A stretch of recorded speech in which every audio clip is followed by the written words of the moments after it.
Terlibat juru kasus judi Dadu Kuncang, 6 terdakwa yakni Takdir, Eka Setiawati, M. Zulfikri, Rudi Samuheru, serta SAPI dituntut jaksa penuntut umum Kejati Sumsel pidana penjara masing-masing selama setahun. Juru persidangan di Pengadilan Negeri Palembang.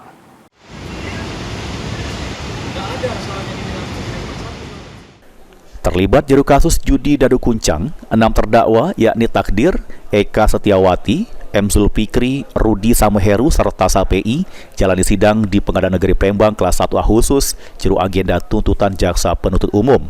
Di hadapan Majelis Hakim Ketua Agus Raharjo, jaksa penuntut umum Rini Purnamawati melalui JPU pengganti M. Agung Anugrah nyatu ke-6 terdakwa Takdir CS sudah terbukti secara sah sama meyakin kebersalah ngelaku ke tindak pidana dengan sengaja turut serta jeru suatu perusahaan melanggar pasal 303 ayat 1 ke 1 KUHP.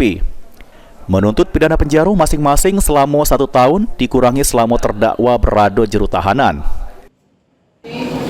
Dan Heru menyatakan bahwa terdakwa terbukti secara signifikan bersalah melakukan tindak pidana melanggar pasal 303 ayat 1 ke 1 KUH pidana. Dua menjatuhkan pidana terhadap para terdakwa pidana penjara masing-masing selama 1 tahun.